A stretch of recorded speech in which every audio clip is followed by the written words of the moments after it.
आप सभी को नमस्कार। हमारे नए वीडियो में आप सभी का स्वागत है।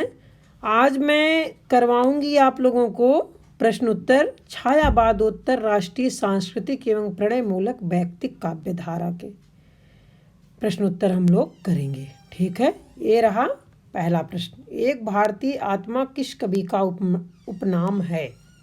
ये पीजीटी 2002 टीजीटी 2001 में आया है। ठीक है, तो एक भारतीय आत्मा किस कवि का उपनाम है? तो ऐसे पता होगा आप सभी को, ये है माखनलाल चतुर्वेदी जी। ठीक है, नागार्जुन, सुमित्रानंदन पंत और ये नहीं है। ठीक है, और अगला प्रश्न देखते हैं। बालकृष्ण शर्मा नवीन का सर्वप्रथम प्रकाशित काव्य संग्रह है। ये पीजीटी 2000 में आया था। ठीक है, बालकृष्ण शर्मा नवीन का सर्वप्रथम प्रकाशित काव्य संग्रह है। तो क्या है? क्वाशी नहीं है, रश्मिरेखा नहीं है, उर्मिला भी नहीं है। ठीक है, क्या है? कुमकुम है। बालकृष्ण शर्मा नवीन का सर्वप्रथम प्रकाशित काव्य संग्रह का नाम है कुमकुम। ठीक है, अगला प्रश्न देखते हैं। पुष्प की अभिलाषा प्रसिद्ध कविता किसने लिखी है? ये पीजीटी 2003 में आया, टीजीटी 2003 में आया है। ठीक है, तो पुष्प की अभिलाषा जो है वो है माखनलाल चतुर्वेदी जी की। ठीक, ये सब नहीं है। अगला प्रश्न है। मौर्य विजय किसकी रचना है? टीजीटी 2003 में आया है। मुकुटधर पांडे की है कि सिया राम शरण गुप्त की है कि सोहनलाल द्विवेदी की है कि राम नरेश त्रिपाठी की है? तो ये राम नरेश त्रिपाठी की भी नहीं है, सोहनलाल द्विवेदी की भी नहीं है, मुकुटधर पांडे की भी नहीं है। तो है किसकी? सिया राम शरण गुप्त जी की है। ठीक है, अगला प्रश्न देखते हैं। दिनकर की किस कृति को आधुनिक युग की गीता कहा गया है? ये पीजीटी 2003 में आया है। तो ये जो है हुंकार को कहा गया नहीं, उर्वशी को नहीं, रश्मिरथी को नहीं, तो किसको कहा गया है? कुरुक्षेत्र को कहा गया है। दिनकर की किस कृति को आधुनिक युग की गीता कहा गया? कुरुक्षेत्र को कहा गया। ठीक है, दिनकर की कौन सी काव्य कृति भीष्म पितामह एवं धर्मराज के संवाद के रूप में चरित है? धर्मराज के संवाद के रूप में चरित है। ठीक है, ये बताना है। तो ये रश्मिरथी है कि कुरुक्षेत्र है कि उर्वशी है कि इनमें से कोई नहीं? तो इसमें जो है क्या होगा? उर्वशी नहीं है, रश्मिरथी भी नहीं है, उर्वशी नहीं है, रश्मिरथी भी नहीं है। ठीक है, ये तो नहीं है। ठीक, ये जो है इनमें से कोई नहीं, ये भी नहीं है। ठीक है, ये है कुरुक्षेत्र। ठीक है, थोड़ी सी दिक्कत आ गई थी स्क्रीन में, इसलिए थोड़ा इसमें टाइम लग गया इस प्रश्न में। ठीक है, अगला प्रश्न देखते हैं। हारे को हरिनाम शीर्षक काव्य ग्रंथ के रचनाकार हैं। ये टीजीटी 2001 में आया है। ठीक, अब इसमें दिनकर हैं कि मैथिली शरण गुप्त हैं, तुलसीदास की वियोगी हरि? तो इसमें वियोगी हरि नहीं है, तुलसीदास भी नहीं है, मैथिली शरण गुप्त भी नहीं है। कौन है? दिनकर जी है। ठीक है, अगला प्रश्न है। उर्मिला किसका प्रबंध काव्य है? टीजीटी 2002 में ही आया है। ठीक है, तो नरेंद्र शर्मा का नहीं, मैथिली शरण गुप्त का नहीं, और ये है बालकृष्ण शर्मा नवीन का। उर्मिला किसका प्रबंध काव्य है? बालकृष्ण शर्मा नवीन का है। ठीक है, अगला प्रश्न देखते हैं। छायावादी काव्य धारा के समानांतर चलने वाली काव्य धारा है। कौन काव्य धारा? प्रयोगवादी नहीं, मानसल कविता नहीं, अकवितावादी नहीं, तो कौन है? राष्ट्रीय सांस्कृतिक धारा है। ठीक, अगला प्रश्न है। निशा निमंत्रण के रचनाकार हैं। टीजीटी 2005 में आया है। निशा निमंत्रण के रचनाकार हैं सुमित्रानंदन पंत हैं कि जो है हरिवंश राय बच्चन है कि बालकृष्ण शर्मा है कि धर्मवीर भारती है? तो धर्मवीर भारती नहीं है, बालकृष्ण शर्मा भी नहीं है, सुमित्रानंदन पंत भी नहीं है। तो है कौन? हरिवंश राय बच्चन जी हैं। ठीक, हरिवंश राय बच्चन है। अगला प्रश्न देखते हैं। दिनकर की काव्य रचना नहीं है। ये पीजीटी 2010 में आया है। ठीक है, यहाँ नहीं बताना है, नहीं पूछा जा रहा है। ठीक है, तो दिनकर की काव्य रचना नहीं है, तो इसमें त्रिधारा नहीं है। ठीक है, कुरुक्षेत्र भी है, उर्वशी भी है और हुंकार भी है। तो इसमें कौन नहीं है? दिनकर की काव्य रचना त्रिधारा नहीं है। ठीक है, अगला प्रश्न देखते हैं। अधैर्य का कवि किसे कहा गया है?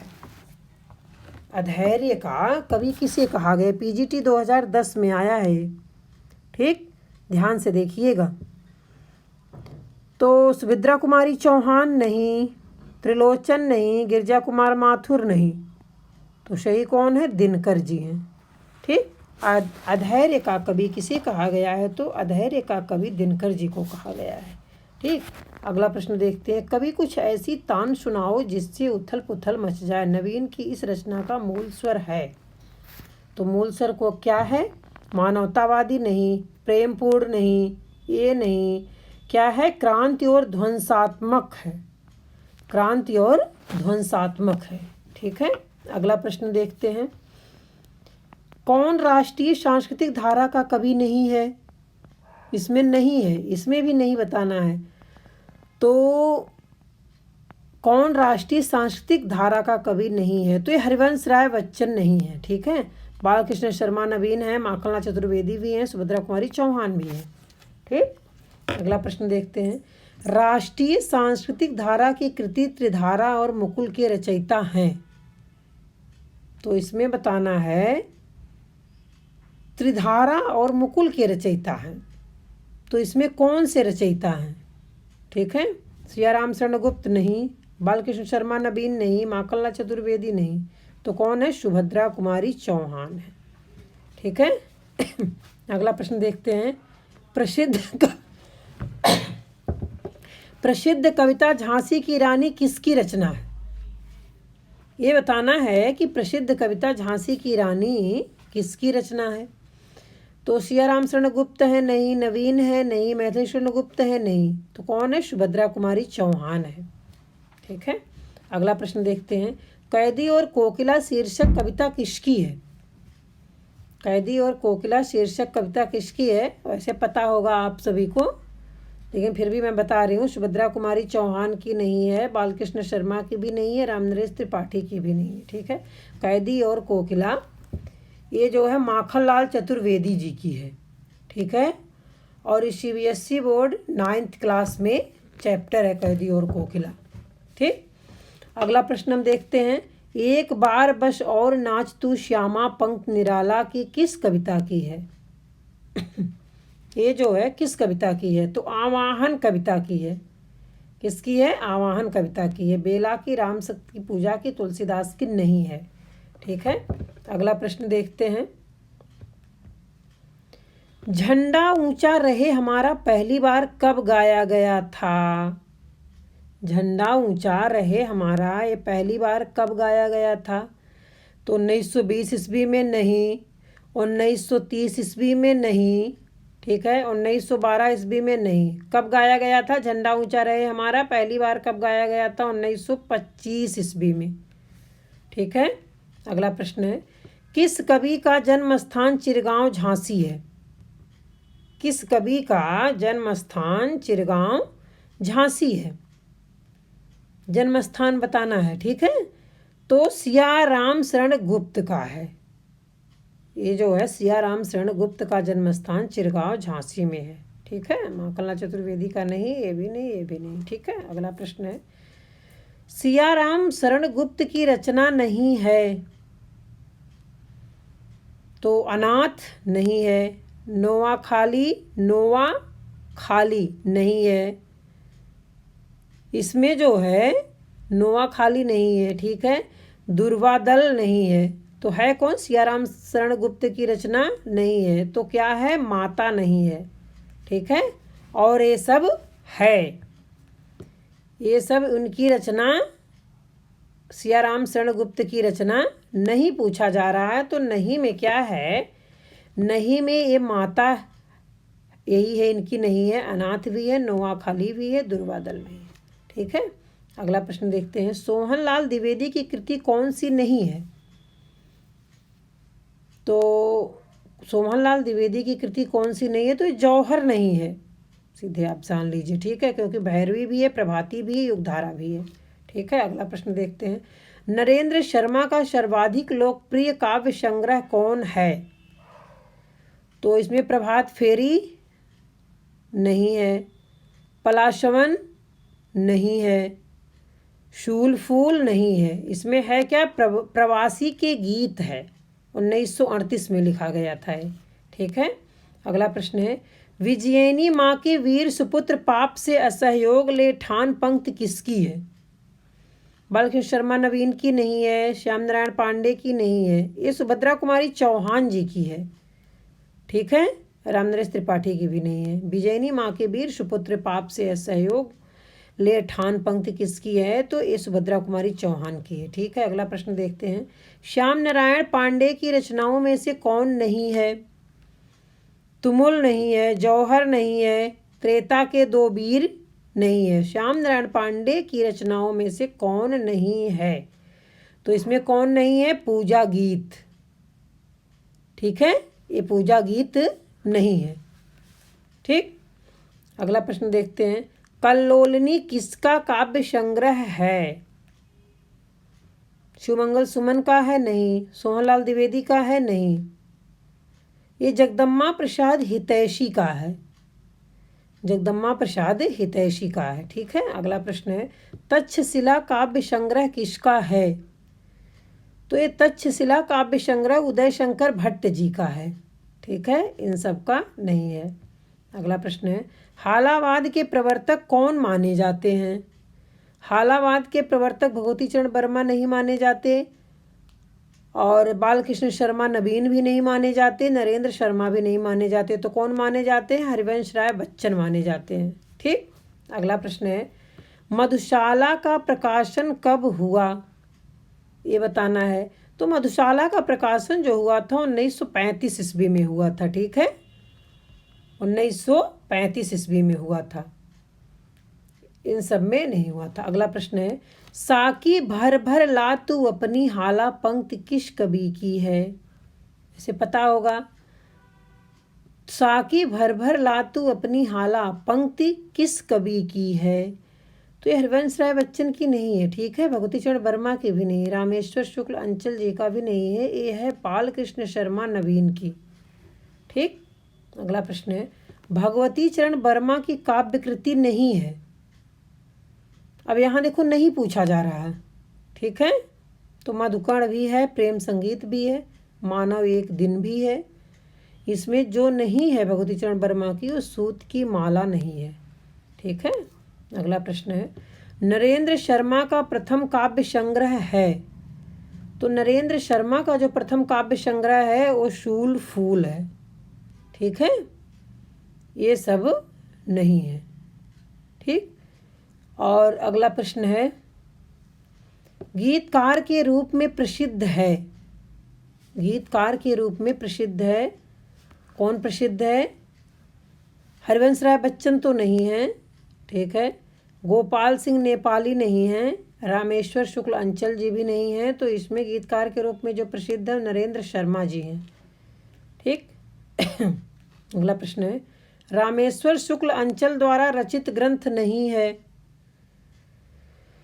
अब यहाँ नहीं पूछा गया है, ध्यान से देखना है, रामेश्वर शुक्ल अंचल द्वारा रचित ग्रंथ नहीं है। तो मधुलिका तो है, वर्षांत के बादल भी है, किरण बेला भी है, ठीक है।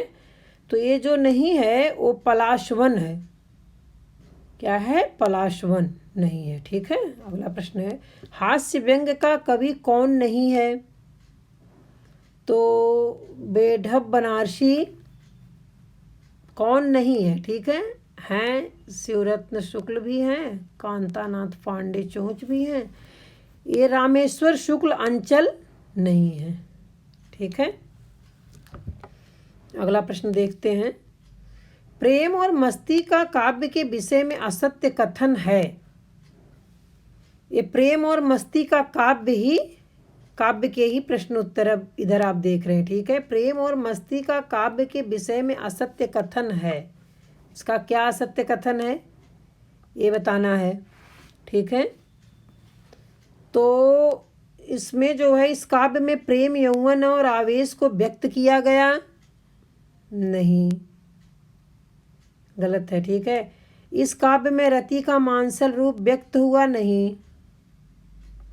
इसमें है दिनकर प्रमुख कवि हुए। प्रेम और मस्ती का काव्य के विषय में असत्य कथन है, दिनकर प्रमुख कवि हुए, ठीक है, ये सही है। इसका आंसर ये सब नहीं है, दिनकर प्रमुख कवि हुए ये है, ठीक है। अगला प्रश्न है, कौन सा कवि प्रेम और मस्ती काव्य धारा के अंतर्गत नहीं आता? सियाराम शरण गुप्त ये नहीं आते हैं, ठीक है, और सभी आते हैं, ठीक। रामेश्वर शुक्ल अंचल भी आते हैं, हरिवंश राय बच्चन भी आते हैं, नरेंद्र शर्मा भी आते हैं। अगला प्रश्न, उमर खयाम की रुबाइयों का अनुवाद किसने किया है? भगवती चरण वर्मा नहीं, प्रसाद नहीं, रामेश्वर शुक्ल नहीं, तो कौन किया? हरिवंश राय बच्चन जी ने किया है, ठीक है। उमर खयाम की रुबाइयों का अनुवाद किसने किया? हरिवंश राय बच्चन जी ने किया है, ठीक। मांसल प्रेम की अभिव्यक्ति किस कवि की रचनाओं में मिलती है? तो ये दिनकर में नहीं मिलती, मैथिली शरण गुप्त में भी नहीं, शिवरत्न शुक्ल में भी नहीं, तो किस में मिलती है? रामेश्वर शुक्ल अंचल में मिलती है, ठीक है। ये अगला प्रश्न देखते हैं, बच्चन की रचना नहीं है, फिर यहाँ नहीं बताना है, तो बच्चन की जो रचना नहीं है वो जय हनुमान, इनकी रचना नहीं है, ठीक है। ये सब है, एकांत, प्रणय पत्रिका, शतरंगड़ी, ठीक। अगला प्रश्न देखते हैं, इनमें से बच्चन द्वारा रचित काव्य ग्रंथ है, इनमें से बच्चन द्वारा रचित काव्य ग्रंथ है, तो क्या है? त्रिधारा नहीं, बंसी और मादल नहीं, ठीक है, मृग और तिसरा नहीं, बुद्ध और नाच घर। इनमें से बच्चन द्वारा रचित काव्य ग्रंथ जो है उसका नाम है बुद्ध और नाच घर, ठीक है। अगला प्रश्न देखते हैं, हम दीवानों की क्या हस्ती है, आज यहाँ कल वहाँ चले, पंक्ति किस कवि की है? ये पंक्ति किस कवि की है? बालकृष्ण शर्मा की है, गोपाल सिंह नेपाली की है, भगवती चरण वर्मा की है, दुष्यंत कुमार की है। ये जो है बालकृष्ण शर्मा का नहीं है, ठीक है, ये गोपाल सिंह नेपाली की भी नहीं, दुष्यंत कुमार की भी नहीं, तो है किसकी? भगवती चरण वर्मा जी की है, ठीक है। अगला प्रश्न देखते हैं, वह मादकता ही क्या जिसमें बाकी रह जाए जग का भय, काव्य पंक्तियों के रचनाकार हैं। वह मादकता ही क्या जिसमें बाकी रह जाए जग का भय, काव्य पंक्तियों के रचनाकार हैं, तो कौन है? भारत भूषण अग्रवाल नहीं, केदारनाथ अग्रवाल नहीं, गिरजा कुमार माथुर नहीं, तो हरिवंश राय बच्चन जी हैं, ठीक है। आज का प्रश्न यही मैं समाप्त करती हूँ, तब अगले प्रश्न के लिए कल वीडियो बनाऊंगी, तब तक के लिए धन्यवाद।